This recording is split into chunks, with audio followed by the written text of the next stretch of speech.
All right, before the playoffs, I told you guys on this podcast, Miami and the Clips, 40-1 odds to meet in the finals. That was my big bet. I thought Mm. everyone was sleeping on this Miami team. I know as a Celtics fan, I do not like the matchup for the Celtics. You just have this weird team of all these guys, different skills, very malleable. Andre Iguodala, you were just sitting at home until what, late January, hoping for a good playoff situation. This is the best possible playoff situation. I was doing more than sitting at home, but I understand what you mean. I just was, I was trying to, get a good gauge of a good situation for myself, and what I wanted to do the next year or two. And just, it was always a team that was on the radar. It's funny, I had read Pat Riley's book, Winning Within, about 6, 7 years ago. I don't even know how Mm. I came across the book, but, I had a pretty good idea what he was about and the organization they had built there since '95. And it came like all of a sudden. It was like really fast how things develop. But it was just, things like that, when you stay patient, they come about and try to take advantage of a unique situation. So just trying to take advantage of it right now. Did you feel like you were in proper game shape, 90%, 80%? Like, how do you even gauge that when you're not able to be in an NBA season? Well, that was pretty funny. The culture here is pretty big on body fat and wanting you to be in top conditioning shape. And I came in. I've been working out a lot. Now, that's something I do just on a regular. And I tell people all the time, regardless if whenever I decide to retire, I'm probably lighter. I'll be just as good a shape. I'll still be fit. It's just kind of the genes that I've been blessed with. But they took my body fat, and I was around 6% body fat, or maybe it's 5.5. And I know Coach Spo was like, "How much time you need?" And I'm like, I haven't played a game since the finals, so give me some time, a week or two, maybe. We'll see. And I get my body fat took, and he was like, "Oh, you're ready to go. Suit up next game." It was pretty funny. Wow. Threw you right in. When did you know this was a contender? Because I really started to feel in the bubble before the playoffs that I was like, man, this team, especially for like a team like Milwaukee, the way they can always have three shooters Mhm, on the floor, all the guys they can throw at Giannis, mhm. this team's like a problem. But it didn't seem like it seemed like the nerdy basketball fans saw it, but not everybody saw it. When did you know? I think when I got to the team and I was seeing little spurts here and there of what we can do, the name Duncan Robinson has become more and more of a household name, but I hadn't really seen him play, and I had a Mm, chance to practice against him. So I started seeing him, and I saw the work ethic of Tyler Hero, and I was like, whoa, this kid's different. You can see guys who are really talented, and you see those kids who just have a knack for just wanting to be really good, and they really have a joy in working hard, which is a very rare trait, especially nowadays with the way that AAU has kind of disrupted the game. mm. Kids aren't earning it as much as they used to. But he's one of those guys who he's earning it, and then playing with Goran, knowing what he's been able to do, and then Jimmy was kind of in and out early on when I got there, but just seeing it here and there, Derrick Jones, like it's just all up and down the lineup. You're just seeing so many different things. I always knew Bam Adebayo was this good. Yeah. Because Sean Livingston had been telling me about him for about 2 years. He's like, "Yo, this is kid named Bam Adebayo in Miami. He's legit." So I always kept an eye on him. And then when Yeah. I got to see him, I'm like, "Whoa!" Like he's superstar level. Yeah. So the interesting thing is we never played together as a complete unit before COVID hit, before the season was shut down. Right. We always had like 80% of the team, where it'd be Jimmy was out or Gorn was out, or I don't think Bam missed any game, but Tyler Hero was out I only played like one game with him before it was shut down. It was the last game against Charlotte. So we never played with a complete unit. Myers Leonard was out the entire time. So I just saw so many different lineups like you've been talking about. I'm like, yo, we can do something special because I can see it here and there. We just haven't been able to put a complete team out there. The Tyler Hero thing hurts my feelings. You know about the coin flip, right? I do not know about the coin flip. Celtics in Miami last draft, they tie for the 13th pick. Ah, Coin flip. coin flip. I do remember that This now. should have been like leading ESPN. It should have been showing it live on ABC. Celtics lose. They get 14. Miami, and then he's dropping, he's going to go like somewhere between 10 and 13, and he's Yep. sitting there at 13, just like, please don't take him. 20 years old. But there's a fearlessness to him, and I think your whole team has that. I would describe it, other than the lineup, how malleable you guys, can basically handle any type of situation. There's a fearlessness and there's a toughness. And I thought that really surfaced in especially game one. Milwaukee wasn't ready for it because there's a loose ball. You guys were getting it. There was a rebound. You guys were getting a hand on it. There was just an intensity that you could see them trying to adjust to it. I thought they adjusted better in game two, but you've been on tough teams before. I would say that, obviously the Warriors, that was one of the hallmarks, but from a playoff toughness standpoint, doesn't that have to be there? Can you win a title without that? I definitely think you have to have it, and the teams that, I definitely think if you finish first in the regular season, you have a toughness to you. So I definitely think Yeah. Milwaukee has a toughness to them. But historically, you go back, you look at Pat Riley's teams. He's just injected that into the DNA of wherever he's at. You go back to the Lakers teams, then you definitely go to the Knicks teams. That's all they were about. Yeah. Grind. That was the epitome of the Knicks. In the early '90s, and you saw it once he got to Miami. Ron Cycli, and you got Alonzo Mourning. You got some pretty tough lineups out there. The Dan Marleys, Tim Hardaway's, PJ Browns. You got some gritty guys. So it's always been in that DNA. Udonis Haslem is the epitome of it. His career with the team the last, I don't know, 17, 18 years. Honestly, Wade was like that too when they took him fifth, and it's as tough as anybody.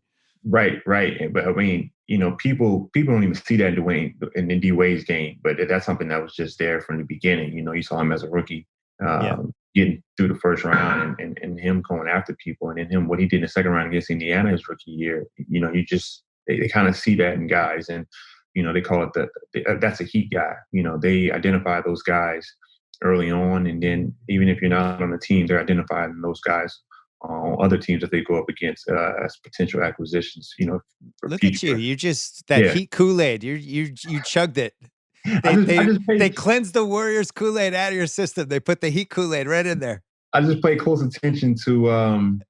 You look at teams like the San Antonio Spurs is the same thing. They do the exact same thing. And then I know a little secret about them. It's like this one particular player that they're looking for that doesn't quite fit the mold, but fits the mold. I know what that player is. So, those teams that have longevity with success, they built a great culture, and there's certain things that they're looking for, certain tangibles they're looking for, and they can make the most of that and make great teams around it.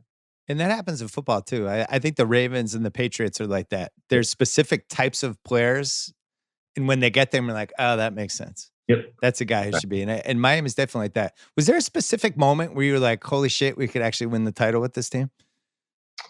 I don't think it was a specific moment. I think it was just gradually happening. Yeah. Because even the first championship I won with the Warriors, like I didn't, it wasn't like, we got a chance to win a championship. Like, I honestly didn't know that we were going to win a championship until JR stopped making threes.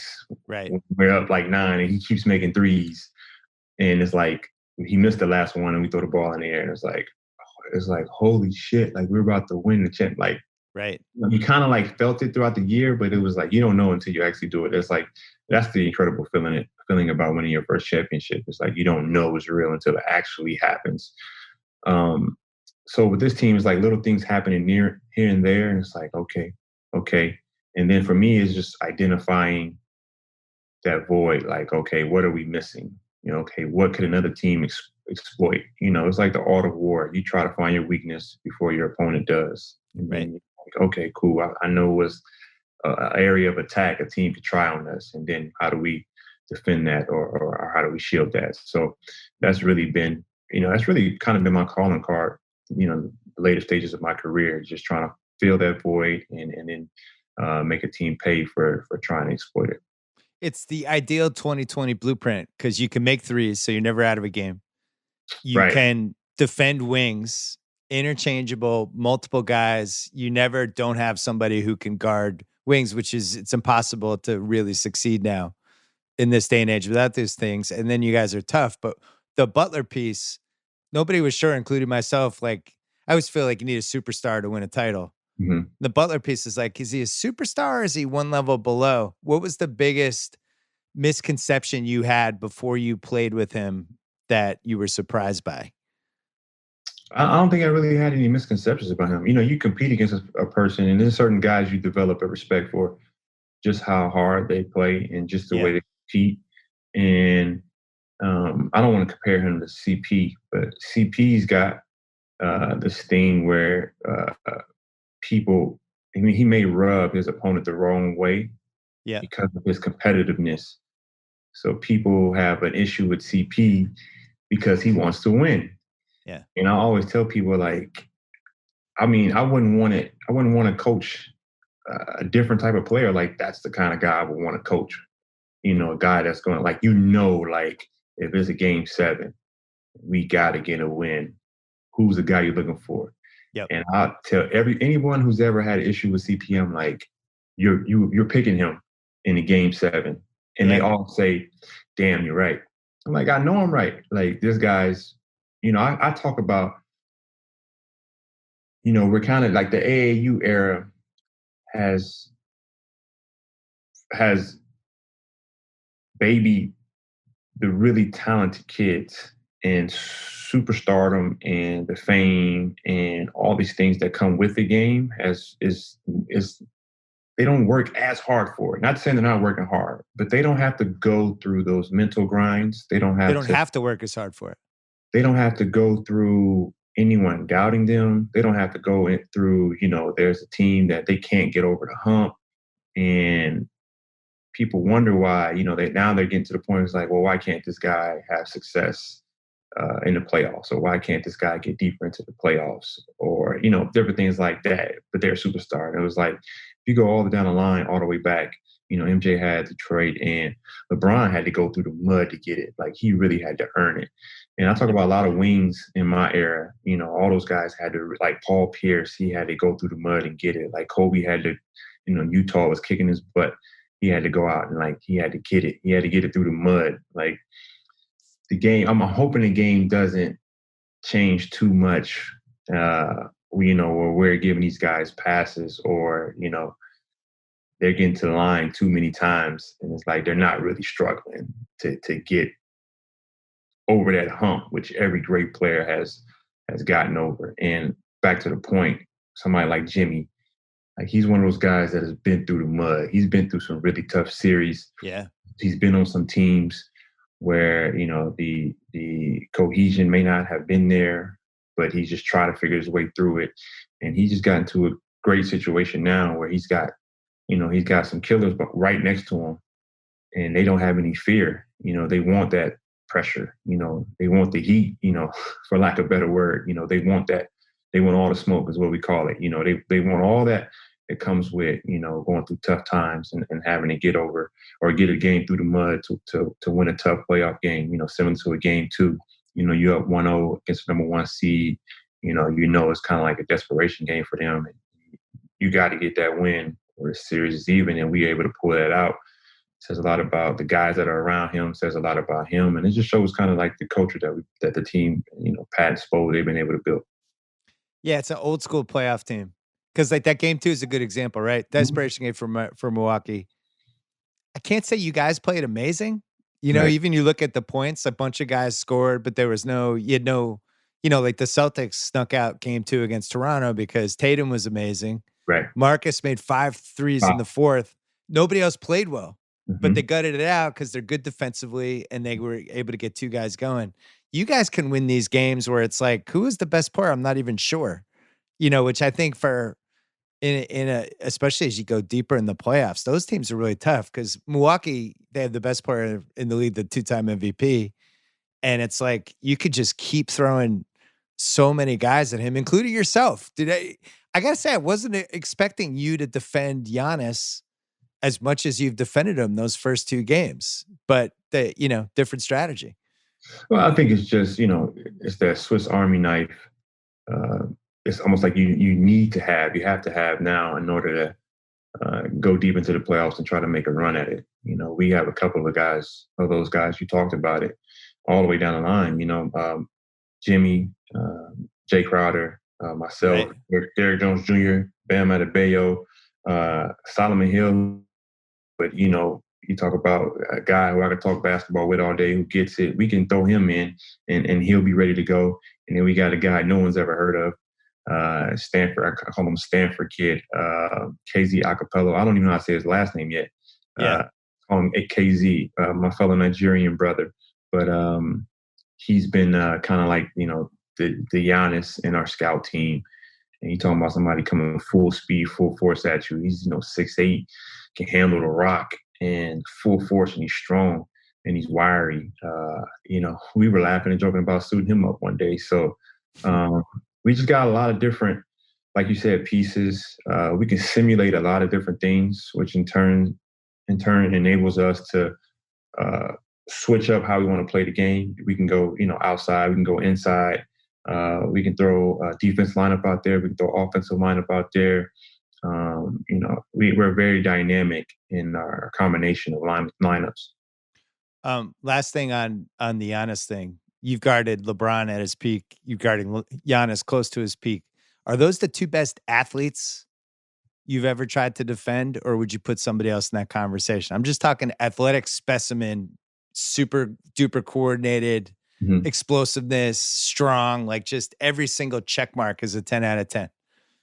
LeBron's probably the top because his IQ, Mm, his athleticism is superb, and him being he might be one of the best passers of all time. Like you put somebody with that athletic, with that IQ, being able to put the ball in spots for a teammate that you wouldn't imagine. Him being baseline in the post or behind the back pass, and yeah. he flips it behind him in the opposite corner on the money, and then he can see them. Like that's just next level. So LeBron, but I think one guy people tend to forget about is Vince Carter. Oh, I had to guard Vince in his prime when he was in Jersey, and I knew Vince as like this ultra athletic guy, but I didn't realize his shooting capabilities. And seeing him shoot from half court, like it was just a regular jump shot. And right. like, we call him KD makes when the ball goes into the back of the back rim straight down, like it just hits straight down. Like you don't have to rebound, you stand in the basket. And he had those makes from half court. I'm like, whoa, that's a different type of guy. And then I came in an era where there was a lot of that was, it wasn't 3-pointers, it was a mid post for wings, isolation, and The Stackhouse game. Stackhouse game. And you would get embarrassed. Like, you almost had to hate guys because you had to go with that mentality because a guy will get 40 if he could Yeah. uh, in that, early 2000s era. So, just, and then it was now the game is a little bit more open. It's not as physical. So, you're not able to, bump a guy off his block. Well, back then, we were bumping guys and you still had guys being able to go up and over you and finish and crazy dunks. Brown was one of those guys and Yeah. Vince was one of those guys. You had some pretty athletic players back then. Your coach, Steve Kerr, we were talking on this podcast about Kawhi Hmm. versus Pippen because I always thought Pippen when I was growing up and in my 20s, I was like, that's the best perimeter defender I've ever seen. Hmm. And then some of the stuff Kawhi was doing the last 5 years, I was like, Kawhi's, I think on that level. And Kerr quickly jumped in. He's like, so's Dre. Dre has to be in that conversation with those two guys. So if that's three, who's the fourth in that Mount Rushmore for you? Ooh.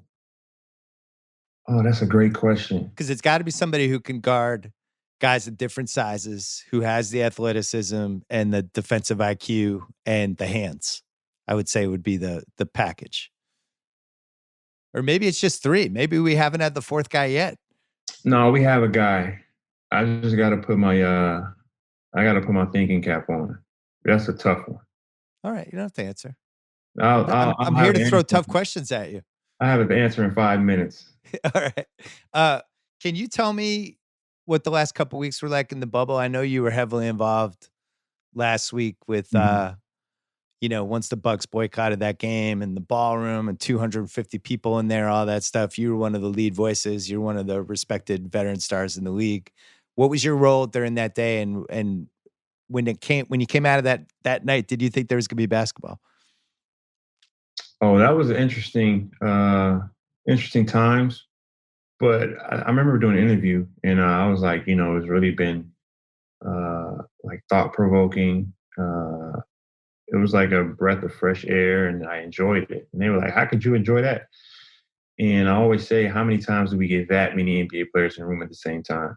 Mm, It's always around labor negotiations, and there's a fear the checks might stop coming in.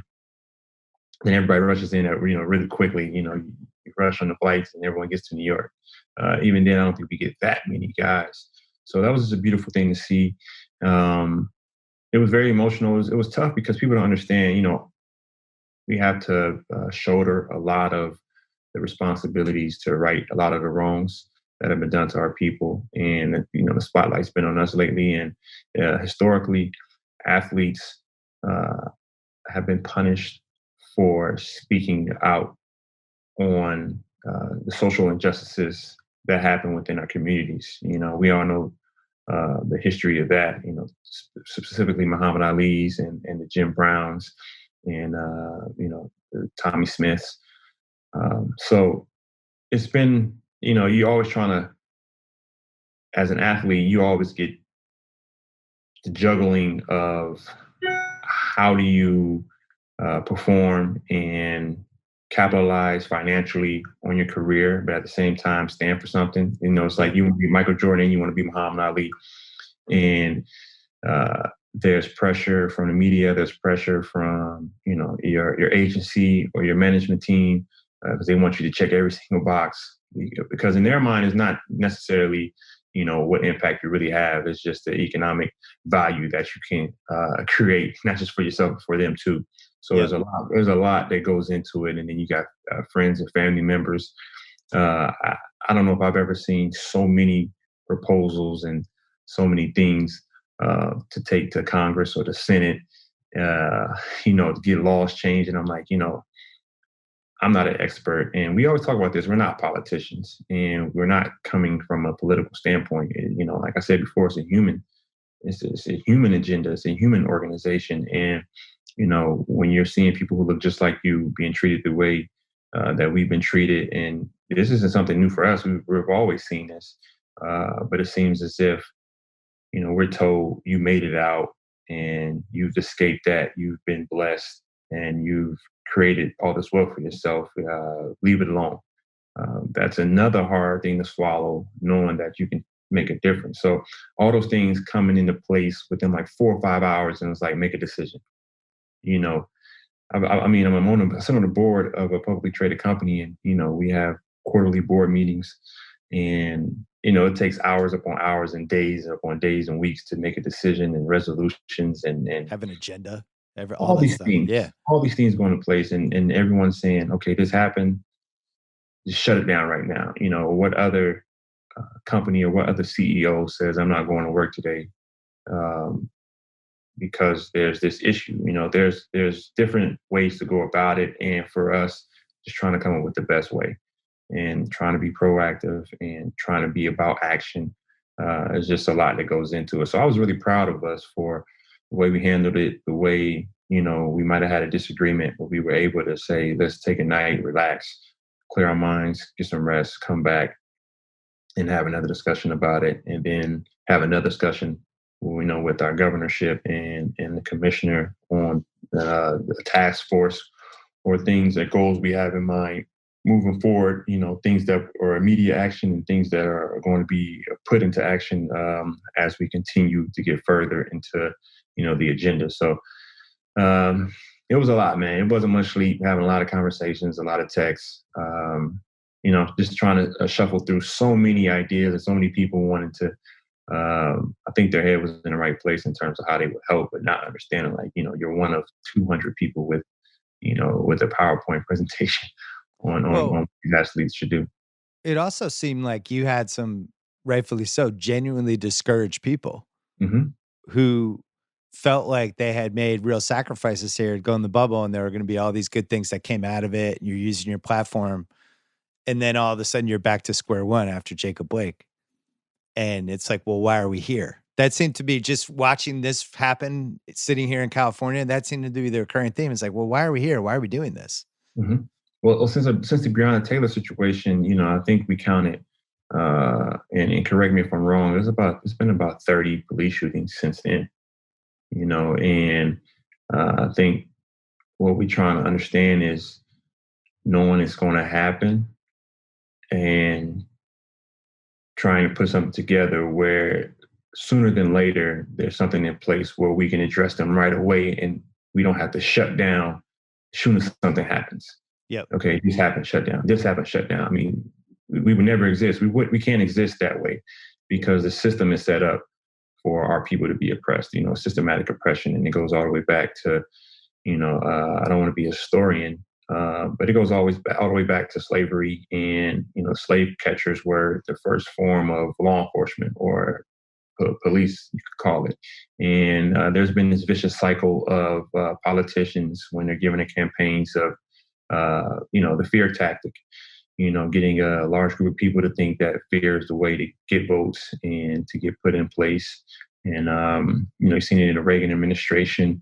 You've seen it around, the freedom fighters and the Black Panther Party and the counterintelligence program. All those things have been put in place as a way to keep a class of people, people to be fearful of them and then keep them in a lower class. So it's just something that us as African American community have to continue to grow. That's why I wear group economics on the back of my jersey. It's all about majority of communities or a lot of the communities. They have a system in place where they can help their people, whether it be with loans, growing businesses.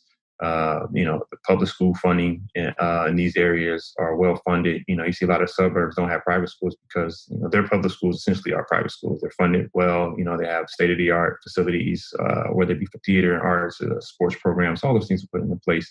But for us, with the redlining keeping us out, and we're dealing with the bare minimums. We haven't been able to create a group economics where we're investing in our own communities and we're owning our own property, and we have the highest spending dollar out of all communities in the world. We have the strongest spending dollar, consumer spending dollars. Yet our money is least recycled among within our own communities. So a lot of that is dealing with systematic oppression, and people don't understand that. So when we address it, people think we're attacking a particular race or we aren't being American, but it's just trying to get people to understand and have this education, because me personally, I had to go out and seek it myself. The public school didn't teach me any of this, so it's just it's another one of the struggles being an African American who has some type of knowledge, not all the knowledge, but some type of knowledge of what's occurred historically in the country, and then trying to spread it to the other players, and they're juggling so many other things. It's just very complex. I call it a mean cocktail. Just so many things thrown in to kind of throw you off. Well, think about the league you walked into. What was it, 2004? Yes, 2004. Did the Suns pass you, or did you go right before? Oh, the Suns traded the pick. The Suns traded the pick. You could have been on the 7 seconds or less Suns, and they basically sold the pick. Yeah, that was tough. Yeah, the league you walked into, which that was the first time the salaries had really skyrocketed, and then watching the league evolve as a league where especially the older stars really cared about, like, hey, we can be more than basketball players. But now you have the Jaylen Brown generation coming in who are walking in right away being like, let's change stuff now. I mean, that's got to make you guys feel great. Yeah. With Jaylen, I'm a huge fan of Jaylen, and teaching the guys about leverage, and teaching the guys about, and I'm trying to find the correct way to put this. And it's like, figure your way out your first couple of years, because the window of opportunity is very small, and you have to, you have to maximize your earning potential as well. Like I said, it's that juggling act. So you kind of have to silence yourself your first year or two and just kind of, be PC, play the politics, learn the game, and Take it then all in. take it all in while you're developing your game, solidifying yourself and who you are, and creating value for yourself, as your own entity as a basketball player. And then from there, now you're gaining some power, you're getting some leverage, you're able to speak out on things, and you're growing as a person. You're maturing. At 22, 23, you don't have a clue, but you can go out there and you can start molding yourself and not depending on others to mold you. And you see that happen a lot with a lot of the management and agencies. They're trying to mold players, whether it be through Instagram or whatever's the vanity play at the moment. Now it's tech investments or Right. a player investing in some product that's an athletic product and having ownership of a company. And I invested in this.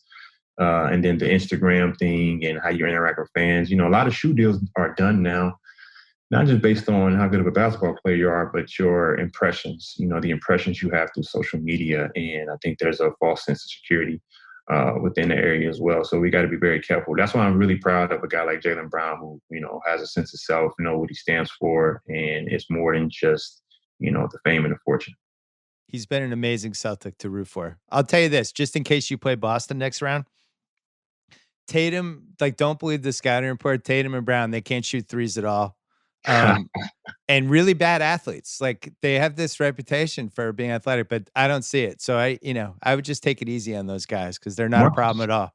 Marcus Smart is one of those guys who I'm thinking of going back to Scotty. Oh yeah, playoff guys. Yeah, Scotty and Kawhi. I won't say myself. I rarely give myself any credit as being good. I'm just okay as a basketball player. But I got my fourth guy, and Marcus. It's going to be surprising. It's not Marcus, but Marcus is close. It's not Marcus. Okay. I've seen this guy guard Steph Curry very well. Steph still scored, but it's the best I've ever seen anybody guard Steph. And I've seen this guy guard KD. And when I seen him guard KD for 40 minutes, I said, whoa. But I already knew because we were teammates. Yeah. Jrue Holiday. Oh, yeah. Jrue Holiday should have been Defensive Player of the Year 2 or 3 times. He should be first-team defensive player every single year. But he'll never get that, that household name credit. Like I said before, it's kind of like not to take anything away from Giannis. I don't want to do that because he's solidified in who he is. But I'm starting to get afraid of that. We're handing out superstardom. And Drew's the guy that's got it through the mud, and Jrue Holiday is that guy. Took out Dame in a playoff series. Really guard was in his jersey. And I'm with you. We saw Dame shoot from half court, and he was the MVP of the bubble. And you saw what Jrue. Just go back and look at that tape and look what Jrue Holiday did. Jrue Holiday took out the whole team because he had to guard CJ too. I have you over time. Do you have 3 minutes to talk golf before you go? I got all the time in the world for golf. First of all, are you playing golf in the bubble? I played a little bit, not as much as I would like. I shot 80 one day on a tough course. 80? It was a tough course, and I doubled 18 because I decided I couldn't hit a straight tee shot. I've been drawing all day, and then I hooked it in the hazard and got a double. It was an easy 78. Should have been an easy 79, and I doubled it. I was pissed, but I took 80 because I haven't been able to work on my game. So I haven't been able to dial in, but I was happy. I was happy that day.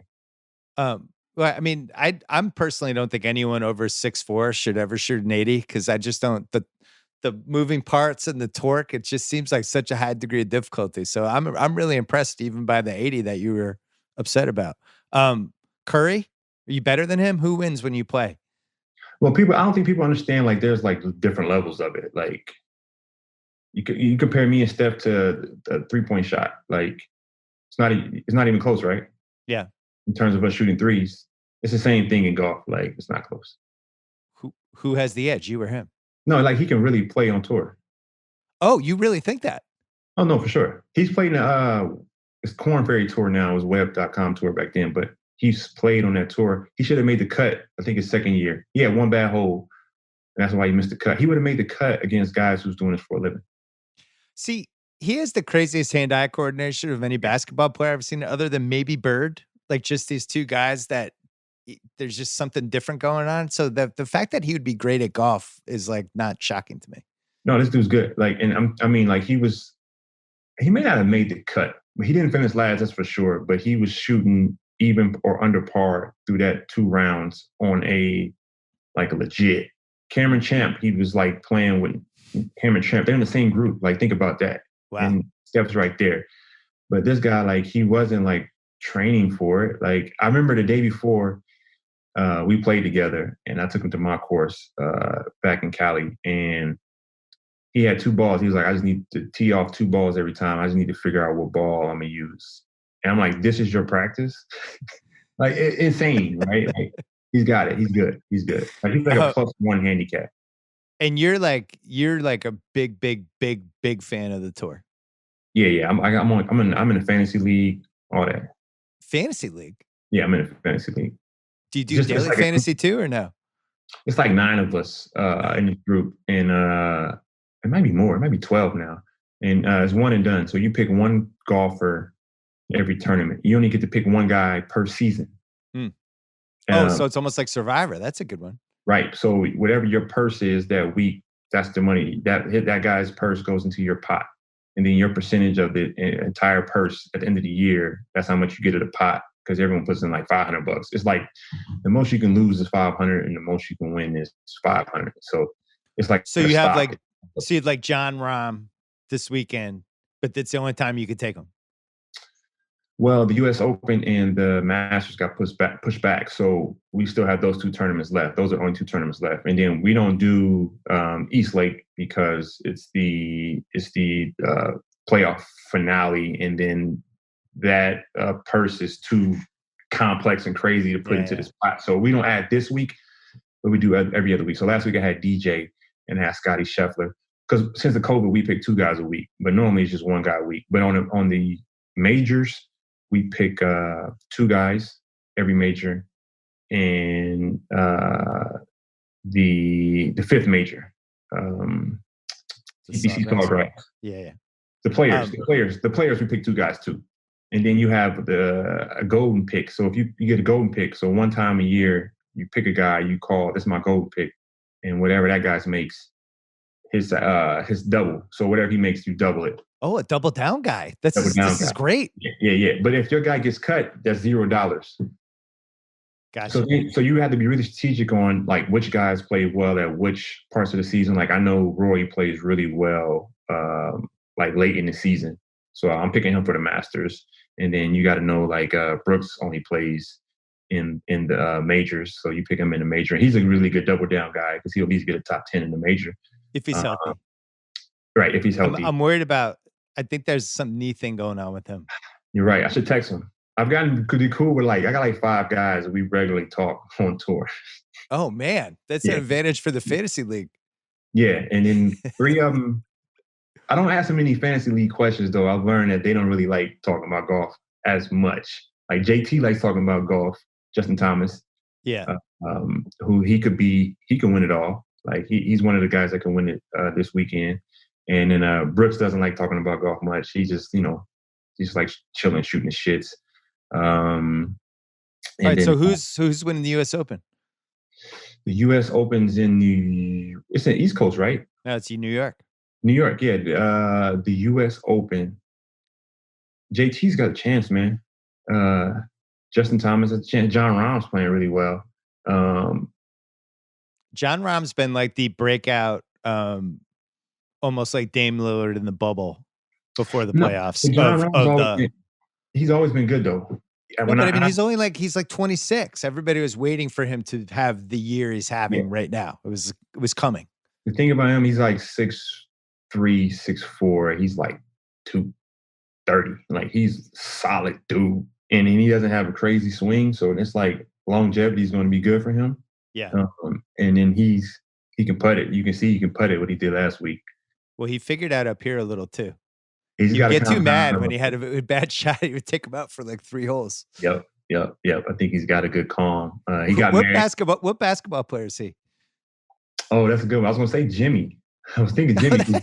Jimmy's got this mean thing where he can't play unless he hates something. Like he has to find something to hate. It's like, He Spo's needs really it good like an about. enemy or something. Yeah. Spo's like, Jimmy, I love the anger, but let's just try to let's try to control the anger where it doesn't drain you as much. But yeah, Jimmy's been amazing. He got to number one this year, though. John Rahm did. Like, he Yeah. got to number one in the world. Oh, I he's think been lights out. yeah, he's good. He's got it. If you end up making the next round and then playing the Celtics, if they end up making the next round, the Celtics should just say super nice things about Jimmy for like the 3 days leading up. Just everybody paying tribute to what a great player he is. And What then an he'll honor say, it is to be in a series against him. Just try to diffuse all the anger so he's not mad at anybody. but he'll say that they're patronizing him, and then he'll really be mad. Then he'll flip it around. Who do you think's the best golfer in the world right now? Would you say Um, Brooks? If your life depended on a tournament, who do you have? my favorite golfer is Rory. Yeah, I'm a Rory guy. If everyone's playing their best golf, I'm going with Rory. The most talented golfer is probably DJ. I agree. DJ is like on another level. DJ's Tracy McGrady. Yeah, DJ. He's got all the things you would ever want in a player. Yeah, DJ's T Mac. I don't know though. Like T Mac never like T Mac couldn't get over the hump in the playoffs for a long time. Like he couldn't get out the first round. But DJ has a major under his belt. That's true. Very fair. But DJ doesn't have a FedEx. Like he should have a FedEx under his belt. DJ always seems like the sleeping giant in these tournaments that the other players are just kind of waiting for him to get involved because they know. What did Kevin Kisner say? He was like, when DJ's playing like that, I'll stay out of his way and just trying to add to the bank account. Like I'm just trying to get second or third. Like I don't care about first. I think the golf has worked the best out of all the bubble sports, but the basketball's been way up there. I forgot to ask you what it's like to play without fans because you've probably hasn't had that happen since you were like in 8th grade, right? Now you got the World Championships. When you play in the World Championships or the Olympics, World Championships more so has that vibe. In 2010, we went to Turkey, Istanbul. It was like that was KD. The most fun. That was KD's coming out party. That was probably the most fun I had playing basketball. And then like the seeding games, the playoff or the seeding games to get to the medal rounds. Yeah.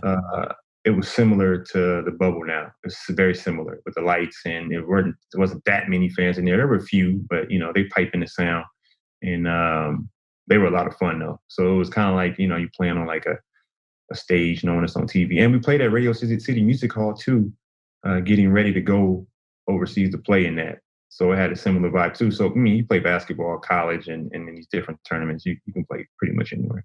I kind of love it. Do you get to watch the other games or no? I'm going to be honest right now. You may not like what I'm going to say. I don't really watch basketball that much.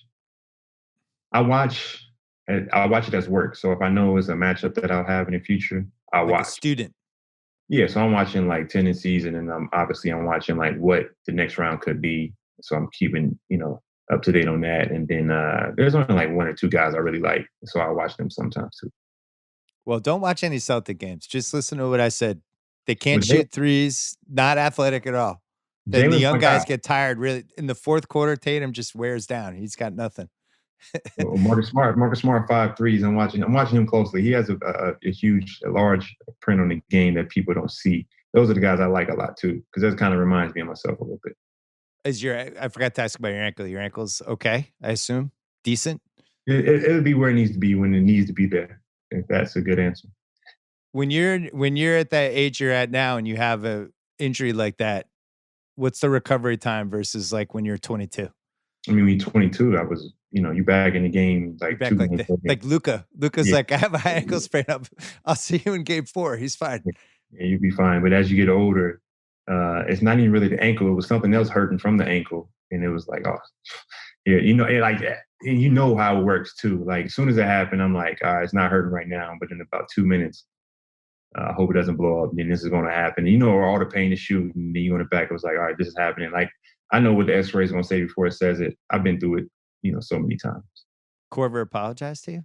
Send you a text? I'm really sorry. No, we were teamtes, so I know.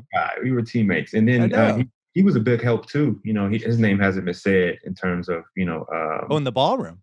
Yeah, in the ballroom, he was big help too, man. We had a lot of discussions too, and he was on the board of the executive committee with the union, so we've been doing a lot of work together. So Kyle's my guy. That foul is tough because I think 2/3 of the time it is completely 100% unintentional. The Yeah, guy's just trying to block a shot, yeah, it's unintentional. but I think they still have to protect it. It was great to talk to you. I hope you do more of these. I Maybe like down to the do road as maybe a little golf podcast or something. If you ever Eric want to come on our golf podcast, just tell me. Eric Anders Lane. He has a great he's built a great golf community. He's called the Random Golf Club as well. It's like a line of golf clothing, and we talk a lot. And he's telling me to do it too. So we'll See how see. easy it is? You turn your computer on, you got a Zoom, you're ready to go. But it has to be very relatable to a large audience. It's like the tech world. You start small and then you scale out. So you got to find a way to get a large listening base just for golf, because you can get your base, but is it large enough to get a Bill Simmons type of deal? No, With you have to hit a bunch of stuff. Spotify. Yours would have to yours would have to I got that. I'm right. You have to have it'd have to have like 5, 6 pieces to it. Okay, yeah. So I wouldn't know what to expect. Like I might get a US Open preview one day. I might get you talking about what's going on with the tech stocks. I might get you with some investor. The stocks got beat up bad today. It was going to happen. You knew that was going to happen. One of my stocks got hit by like 28% too, but I'm staying in there. Now's the time to buy. I'll tell everyone that. When you see stocks get hit 5 to 10%, buy. And they're like, what's going on? People sell. It's the opposite. When it shoots up and everybody's happy, that's when you sell. But when everything looks to be gloom and bleak, that's when you buy. See, this could be part of your podcast. Thanks for everything you did last week. Thanks for all the enjoyable basketball over the years. I really enjoyed watching you play. Especially, I thought that 2017 Warriors team, either first or second best team I've ever seen in person. The 86 Celts. I love that would be the other one. Everything. I know everything about Scottie Pippen. I know everything there is to know about Scottie. Scotty's one of my favorite players in the world. I don't know if I've seen a person that can guard Kevin Durant, and I'll just leave it at that. I mean, you guys were like 120 a game, and you could get stops. Yeah, it was crazy. And anytime you're down 10, you could come back in a minute and a half. So I don't know. Oh, yeah. Being down 8 with a minute was like child play. Yeah, that team was really good. All right, great to see you. Thanks for coming on. All right, thanks for having me. Appreciate you, for real. Yeah, great. I always enjoyed a good conversation. So thank you. Appreciate it. Take care.